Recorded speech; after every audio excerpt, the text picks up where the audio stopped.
stop accepting poverty as if it were an inevitable fate. Florence Scovel Shinn, one of the greatest metaphysical masters of the 20th century, proved that wealth is the consequence of a mind trained for abundance. That's what you'll learn in this video. What to do and how to do it to escape scarcity and open the doors to wealth, material, emotional, and spiritual. Stay until the end and see for yourself. Chapter number 1: The first turning point. Thought creates reality. If you want to stop accepting poverty, you first need to understand why it keeps showing up at your door. The answer lies in your thoughts. The first, greatest, and most relentless law of the universe, the key that changes everything, is this: your thoughts create your reality. This isn't some fluffy motivational quote. It's a law as real as gravity. You don't break it, you operate within it, whether you realize it or not. Florence Scovel Shinn wasn't the first to say this, but she was one of the best at breaking it down. She taught that your mind is like fertile soil. Your thoughts are the seeds. Your external reality is the harvest. If you spend your days planting seeds of, "I don't have enough, things are tough," or "I'll never make it," you can't reasonably expect to reap wealth and opportunity. You'll get exactly what you planted: more lack, more struggle, more failure. The poverty you experience isn't something the world forces on you. It's the shadow cast by your own thoughts. Florence was crystal clear on this. She'd say there's no such thing as bad luck or good luck. There are only outcomes. Your persistent thoughts form a pattern, an invisible mold. The universe, which is pure creative energy, simply fills that mold. If your mental mold is shaped like debt and worry, universal energy will flow in and solidify into that form. To get rich, you don't need to change the world out there.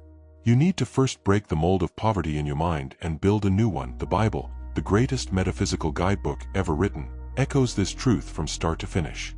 In Proverbs 4 verse 23, King Solomon, the richest man of his time, gives the ultimate command: above all else, guard your heart, for everything you do flows from it. The heart here is your subconscious mind, the center of your thoughts and feelings.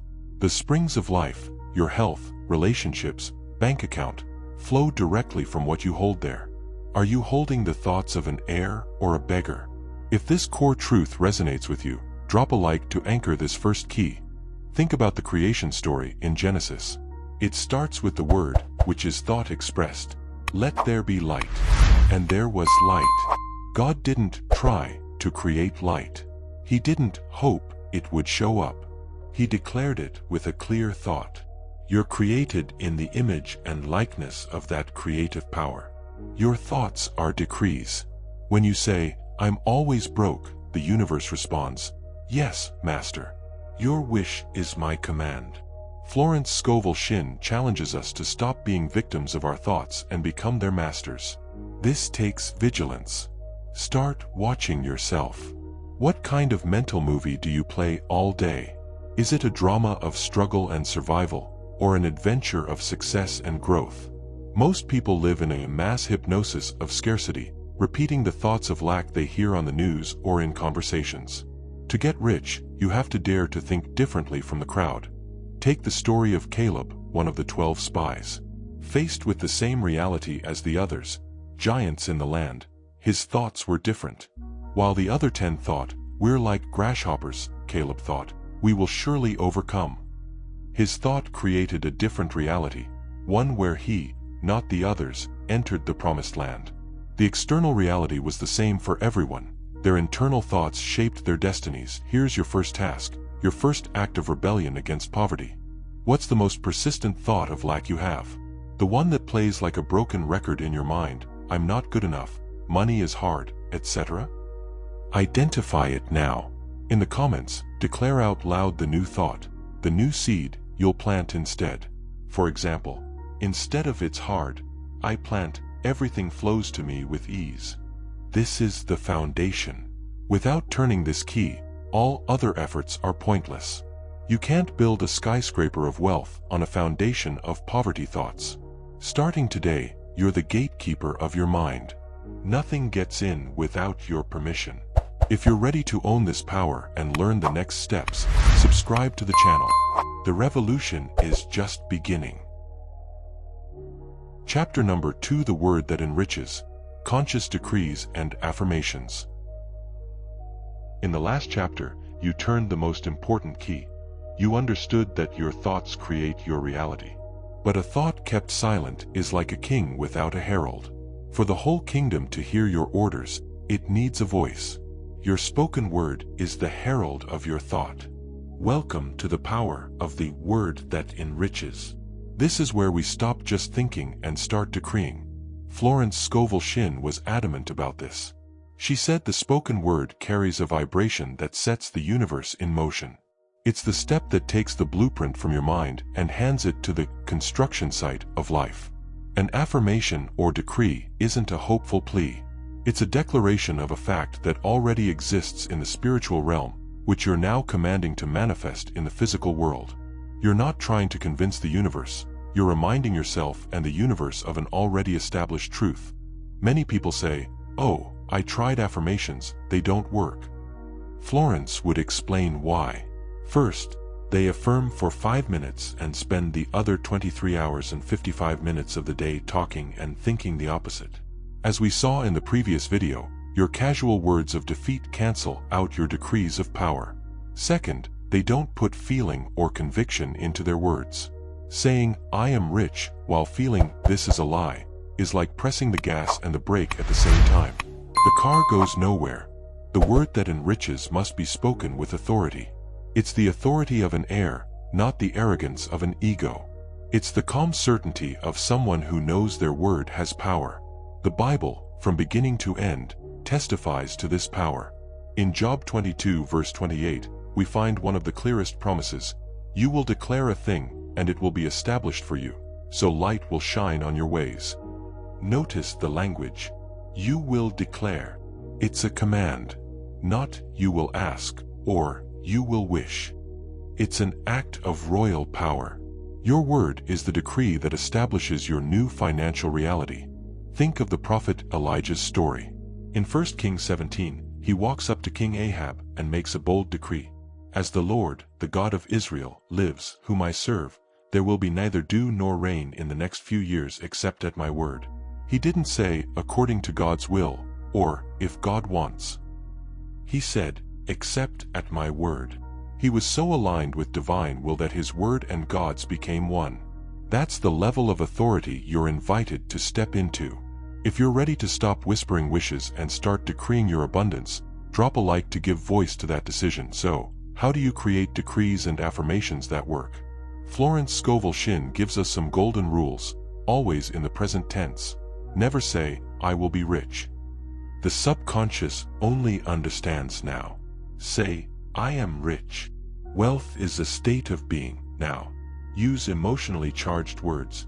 Instead of "I have money," try "avalanches of abundance rush to me under grace, in miraculous ways." Feel the energy of the phrase. Give thanks. Gratitude is the seal that validates the decree.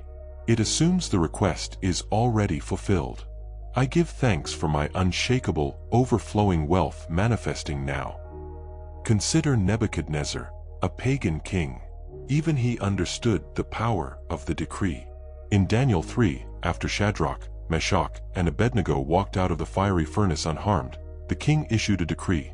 Any people, nation, or language that speaks anything against the God of Shadrach, Meshach, and Abednego shall be torn limb from limb, and their houses laid in ruins, for there is no other God who is able to deliver in this way. He used his royal word to establish a new reality in his kingdom. You are the king of your own kingdom, your life. What are you decreeing? Here's your practical task for this chapter. Create your personal power decree. A short, powerful, present tense statement that sums up the financial reality you're choosing. It doesn't need to be long. Something like, "I am a magnet for divine wealth, and everything I touch prospers." Write it down. Memorize it. Say it when you wake up, before bed, and especially when a doubt creeps in. Share your new decree in the comments, not to show off, but to inspire others and solidify your intention in the physical world. Remember, your words are the workers building the house of your life.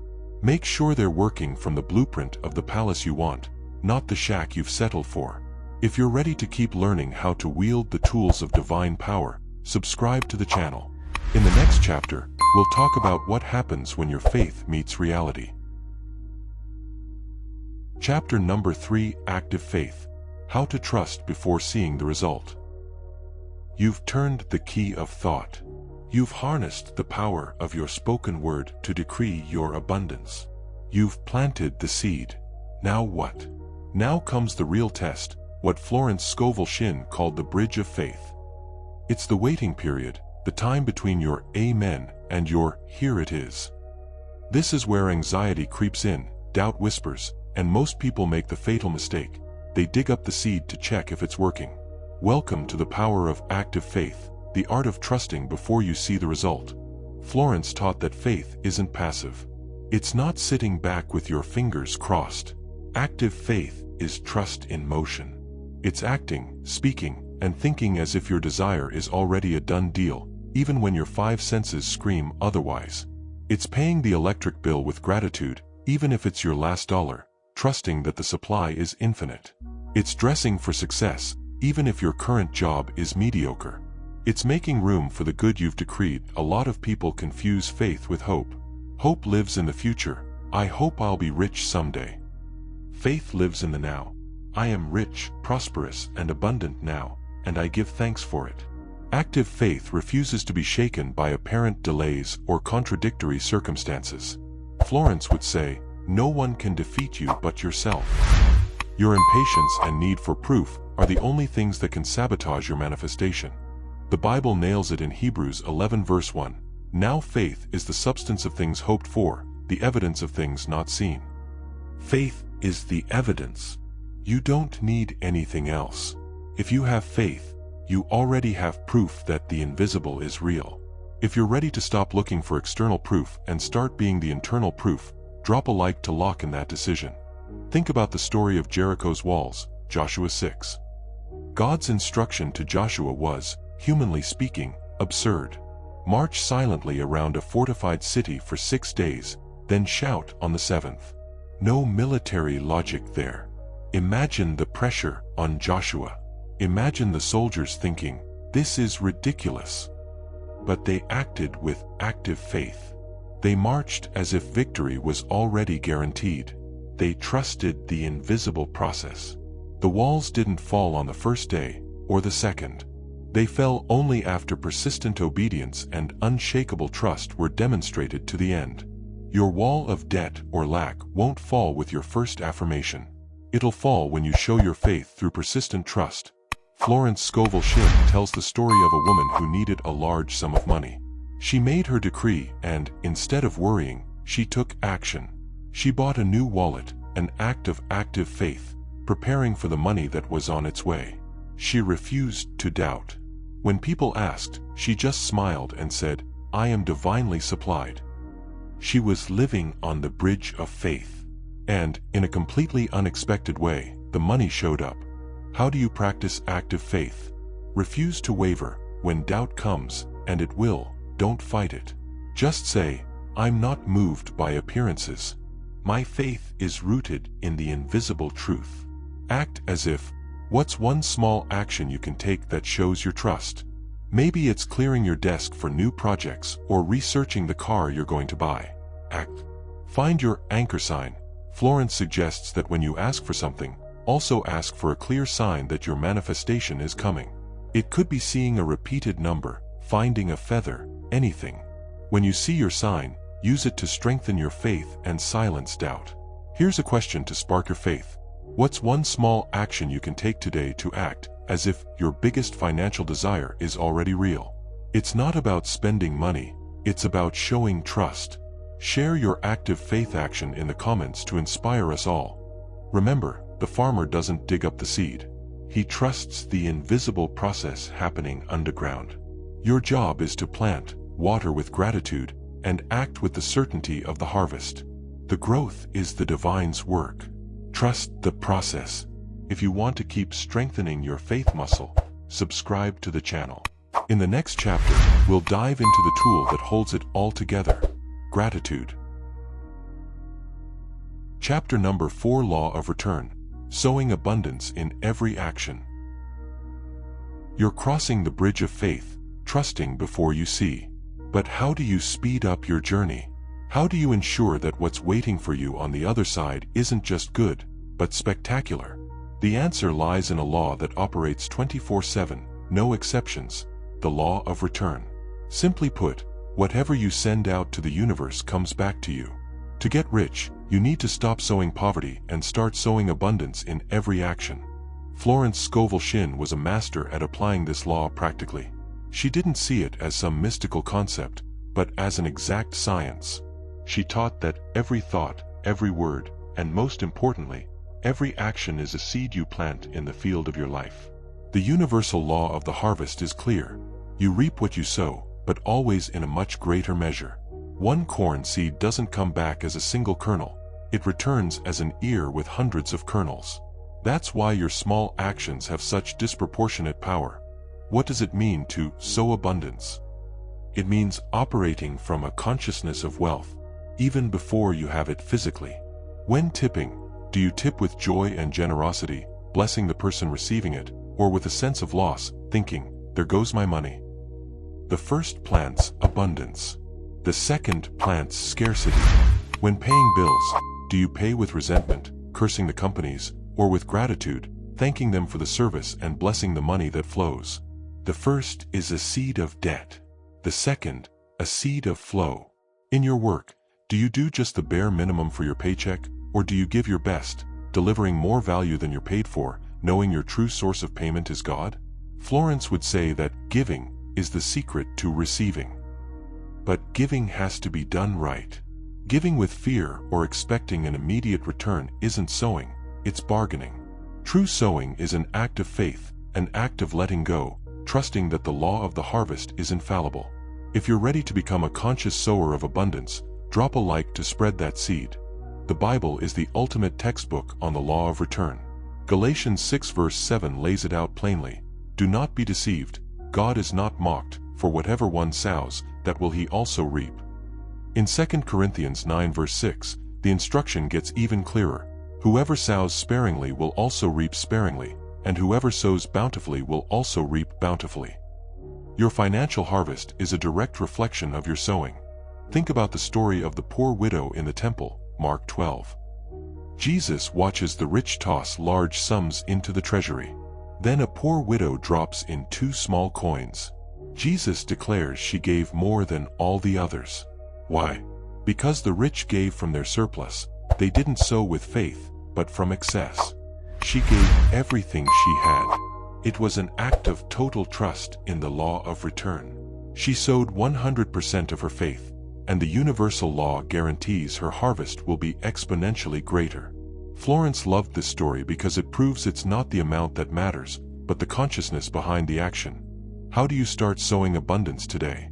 The law of tithing, metaphysical Florence taught that giving 10% of your income to a spiritual source of inspiration, a church, a mentor, a cause that uplifts humanity, keeps the channel of receiving open and shows your faith that the blessed 90% left is worth more than the 100% held back in fear. Sow what you want to reap. Want more opportunities? Give someone an opportunity. Want more recognition? Acknowledge and praise someone else's work. Want more money? Be generous with the money you have, however little it seems. Bless others' success. As we saw in a previous video, blessing someone else's wealth is sowing that same wealth for yourself. Here's your sowing task. What's the first seed of abundance you'll plant in the next 24 hours? It could be leaving a slightly bigger tip, paying a bill with a smile, or giving a sincere compliment to a coworker. Choose one action and share it in the comments. Remember, you're a farmer in the field of life. Stop scattering weeds like stinginess, criticism, and complaints, then wondering why your harvest is poor. Start intentionally sowing seeds of generosity, gratitude, and service today. The harvest isn't just guaranteed, it'll be astonishing. If you want to keep learning how to cultivate your garden of wealth, subscribe to the channel.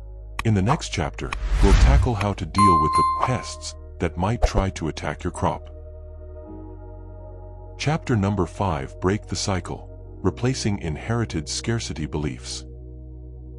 You're thinking right. You're decreeing with power. You're acting with faith and sowing abundance. But still, you feel an invisible force pulling you back, a pattern of almost there that keeps repeating. You're fighting not just your own doubts, but something older, deeper. Welcome to the final battlefield of the mind, inherited scarcity beliefs. It's time to break the cycle. Florence Scovel Shinn knew we aren't born as blank slates. We're born into a field of consciousness already plowed and seeded by our parents, grandparents, and society.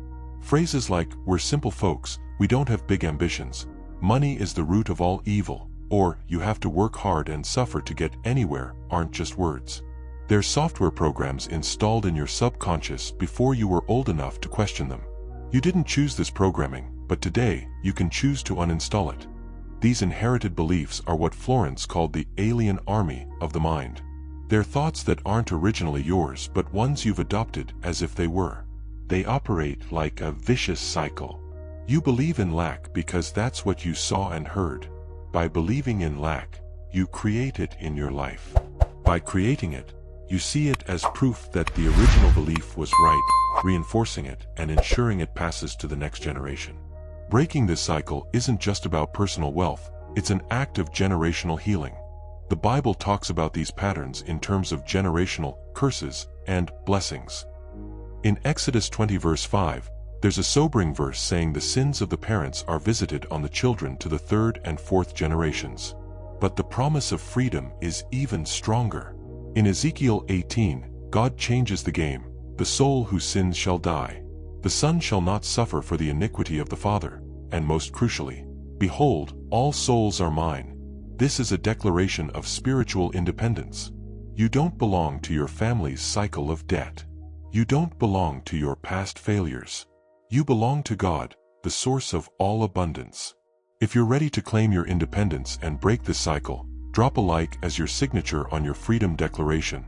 How do you practically break this cycle?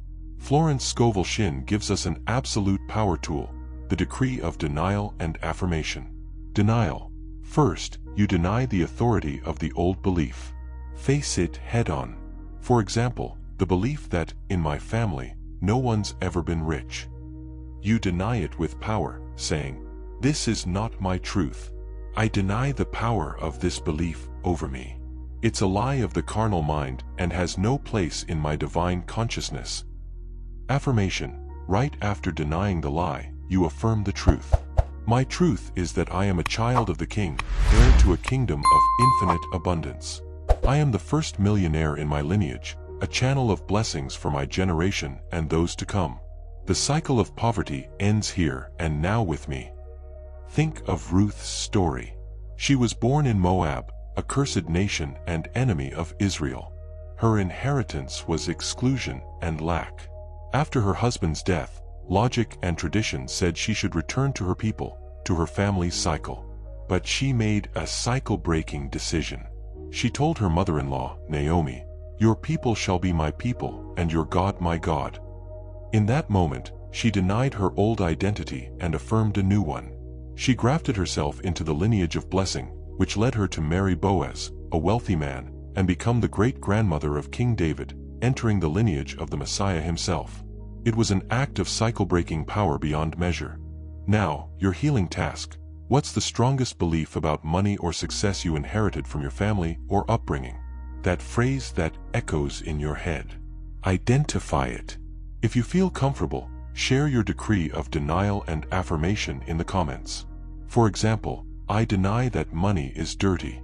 I affirm that money is divine energy in circulation, a tool for good.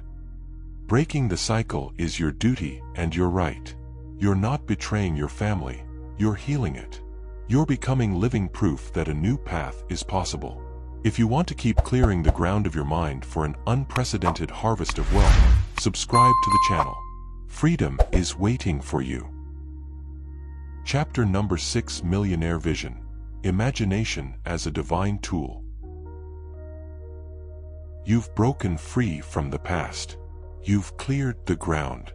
Now, before you build the skyscraper of your wealth, you need a blueprint, a plan. And the divine tool for crafting that plan is your imagination. But forget everything you've been taught about imagination being a childish pastime or pointless daydreaming. Florence Scovel Shinn teaches us that imagination is the scissors of the mind, the creative power of God working through you. Having a millionaire's vision isn't about wishing for things, it's about using your imagination to build a detailed mold of your new reality. Florence was crystal clear: what you imagine with clarity, feeling, and persistence, you're actively creating in the unseen. Your subconscious mind doesn't distinguish between a real experience and one vividly imagined. When you picture yourself succeeding, feeling the joy, confidence, and peace that come with it, your subconscious accepts it as a real memory. Then it starts working tirelessly to align your outer reality with that inner memory you've created. Poverty is often just a failure of imagination, continuing to picture and rehearse failure instead of daring to imagine success. Florence would say, "Dare to imagine only the good." That's a command. It's a discipline. Most people use this divine tool against themselves. They imagine arguments, picture accidents, or feel the pain of loss before it even happens. They're architects of disaster. To get rich, you need to become an architect of abundance. You must deliberately sit down and build the life you want in your mind, down to the smallest details. The Bible is full of examples of the power of divine imagination. In Genesis 13, after Lot parts ways with Abram, God gives him a pure visualization technique. Lift up your eyes from where you are and look north and south, east and west. All the land you see I will give to you and your offspring forever. God didn't say, "I'll give you some land." He said, "Look, see, imagine its vastness, because what you see, I will give you." The vision came before the possession.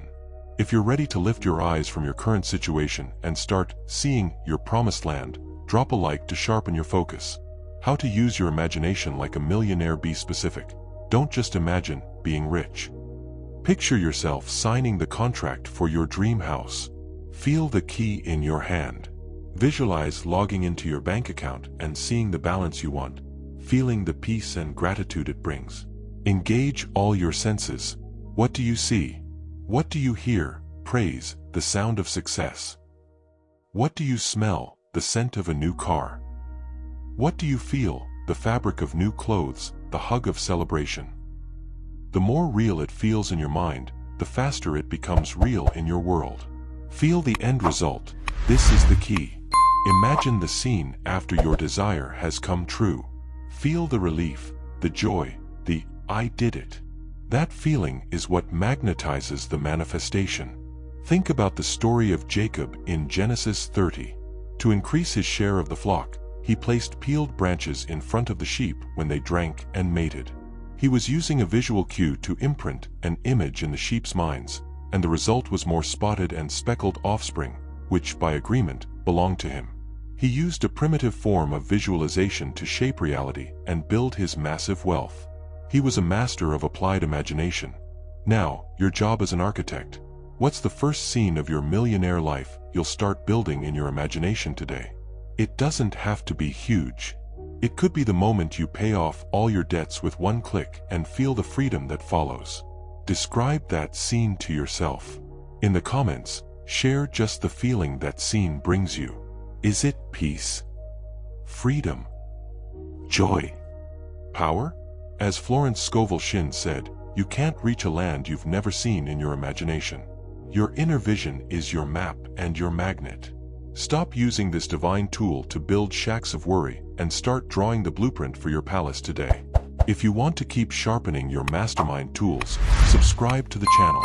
The construction is about to begin. Chapter number 7: Thriving Relationships. Surround yourself with people who uplift. You've sketched the blueprint of your palace in your mind. You've got a clear vision. But now, you step out of your meditation and run into the chickens in your life. The people who, with the best or worst intentions, insist you keep scratching in the dirt with them. Welcome to the law of association, or as I like to call it, the law of prosperous relationships. To stop settling for poverty, you've got to quit hanging out at the scarcity club. Florence Scovel Shinn was a spiritual realist. She knew that consciousness is like a virus. You catch the mindset of the people you spend the most time with. If you're surrounded by folks who complain about the economy, gossip about others' failures, or mock big dreamers, their vibe will inevitably rub off on you. It's like trying to stay sober while living in a bar. It's possible, but it takes heroic effort. The fastest way to get rich is to start thinking, acting, and talking like rich people. And the fastest way to do that is to be around them. Florence would say you need to guard your newfound wealth consciousness with the fierceness of a lion. That doesn't mean being arrogant or ditching friends who are struggling. It means being selective about who you let influence your innermost thoughts. It means deliberately choosing your mentors, your mastermind partners, your role models. You're the average of the 5 people you spend the most time with. Look at the bank accounts and mindsets of those 5 people. Does that scare you or inspire you? The Bible is a playbook on choosing your company wisely. Psalm 1 verse 1 lays out the roadmap for a blessed life, starting with what not to do. Blessed is the one who does not walk in step with the wicked or stand in the way that sinners take or sit in the company of mockers. The company of mockers is that group of friends who gather to scoff, criticize, and complain. Sitting in that circle is the fastest road to a life cursed by mediocrity. If you're deciding to stand up from that circle today, drop a like as your first step. Think about Elisha's journey. He was just a farmer, but he chose to follow the great prophet Elijah. He refused to leave his side, even when others told him to stay behind. He glued himself to that vibration of power and miracles. And what happened? When Elijah was taken to heaven, Elisha asked for and received a double portion of his spirit. He became an even mightier prophet than his mentor. His association didn't just lift him up, it multiplied his power.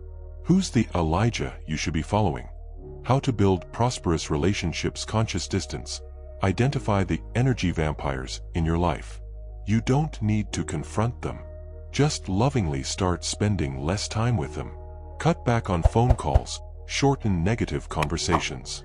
Intentional connection. Actively seek out people who inspire you. Today, that's easier than ever. Follow mentors online, attend seminars, join mastermind groups. If you can't find one, start your own. Invite 2 or 3 like-minded people for a weekly meetup. Be the person you want to attract. To draw in prosperous people, you need to radiate prosperity. Be positive, talk about ideas instead of gossip, be generous and inspiring. Your vibe will become a magnet for your new tribe. Take the Queen of Sheba, 1 Kings 10. She heard about Solomon's wisdom and wealth. She could have stayed comfy in her own kingdom, but she made a long, tough journey just to be around that consciousness. She came to test him with hard questions, to soak up his mindset. The text says that when she saw Solomon's wisdom and prosperity, she was overwhelmed. She was shocked, inspired, and transformed. Her pursuit of a prosperous relationship enriched her immensely. Here's your social gardening assignment. Who's the one person, alive or dead, real or online, who embodies the wealth mindset you want? Commit this week to spending time with them. Read their book, watch their talks, study their biography. In the comments, share who your chosen mentor is. Remember, an eagle can't learn to soar by taking advice from chickens. You need to find other eagles. If you're ready to join your flock and fly high, subscribe to the channel. In the next chapter, we'll put it all into motion with the most powerful force of all, action. Chapter number 8, The Courage to Receive. Allow yourself to be a channel of wealth. You've aligned your thoughts, your words, your faith, and even your friendships. The universe is ready to open the floodgates. The rain of abundance is gathering above your head. And what do most of us do? We pop open an umbrella made of guilt, false humility, and a deep sense of unworthiness. Welcome to the final paradox, the courage to receive. To stop settling for poverty, you have to actively let yourself become a channel for wealth. Florence Scovel Shinn noticed that some of the most spiritual people are the worst at receiving. They're great at giving, serving, and sacrificing. But when it comes to accepting a compliment, a gift, or a golden opportunity, they shrink back. They say, "Oh, you didn't have to, it was nothing," or "give it to someone who needs it more." Florence would say that's an insult to the universe's generosity. Turning down a gift, no matter how small, is slamming the door on bigger ones. Why do we do this? It's the allergy to wealth we've talked about before.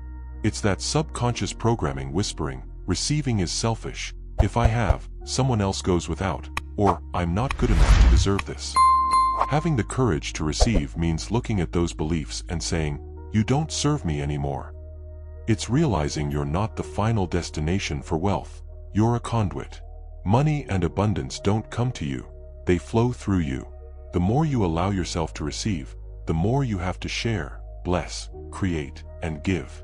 Trying to be generous from a place of lack is like pouring water from an empty pitcher. The Bible shows us a God who delights in giving. James 1 verse 17 says, "Every good and perfect gift is from above, coming down from the Father of the heavenly lights." The flow is always from above to below. Our only job is to keep our hands and hearts open to receive. When you reject a blessing, you're blocking the divine flow not just for yourself but through you. If you're ready to toss your umbrella and get soaked in the rain of abundance, drop a like as your yes to the universe. Think about the parable of the talents, Matthew 25. The servant who got 1 talent buried it. He was afraid to receive, afraid of the responsibility. He told his master, "I was afraid and hid your talent in the ground." He refused to be a channel. The other servants, who received more, invested and multiplied. They let wealth flow through them. The result: the ones who multiplied were given more. The one who refused to receive and circulate lost even the little he had. The lesson is clear: the universe gives more to those who show the capacity and courage to receive and share. How to build the courage to receive? Practice with the small stuff. Start with compliments. When someone says, "Great job," don't brush it off. Take a deep breath, look them in the eye, and say a simple, powerful, "Thank you, I appreciate that." Feel the energy of receiving. Create a receiving jar. Get a piggy bank, a jar, or even a separate bank account where you put every unexpected bit of money. A coin found on the street, a small refund. Call it your grace channel, and see it as proof that the universe is always sending you gifts. Affirm your worth. Use affirmations like, "I am a beloved child of the universe, worthy and deserving of all good. I joyfully open myself to receive my inheritance of abundance now." Look at Mary, the mother of Jesus. When the angel Gabriel announced her unimaginable destiny, she questioned it at first. But her final response is the ultimate example of the courage to receive. "I am the Lord's servant. May your word to me be fulfilled." She didn't argue or feel unworthy. She became an empty vessel, letting the greatest plan of all flow through her. Here's your courage assignment. The next time someone offers you something, a coffee, a favor, a gift, resist the urge to say, "No, you don't have to," and instead say, "Thank you so much, I accept with joy." Then notice how it feels. In the comments, share one area of your life where you struggle to receive. Is it help? Compliments? Money? Naming it is the first step. Remember, the ocean of divine abundance is always flowing. Don't be a cup turned upside down. Have the courage to turn upright and let the universe fill you until you overflow.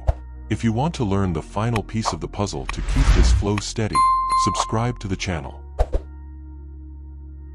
Chapter number 9, Gratitude in Advance, the Invisible Magnet of Fortune. You've aligned your mind, spoken your truth, activated your faith, planted seeds with your actions, broken free from the past, visualized your future, chosen your circle, and found the courage to receive. But what's the fuel that keeps this engine running at peak performance? What's the force that turns a hopeful request into an inevitable manifestation? It's anticipatory gratitude, the invisible magnet of fortune. Florence Scovel Shinn taught that most people treat gratitude as a reaction. They say, "Thank you," after getting the gift.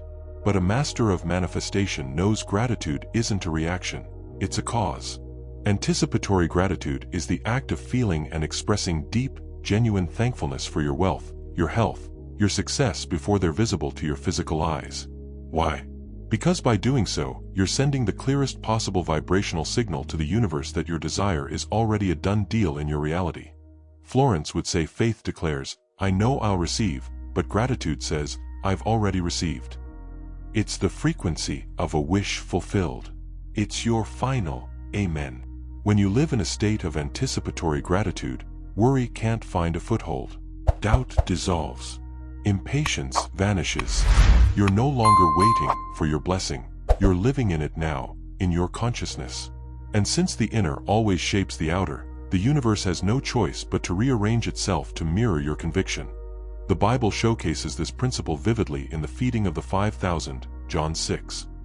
Jesus faces a hungry crowd with just 5 loaves and 2 fish, a textbook case of scarcity. What does he do? He doesn't complain. He doesn't beg for more.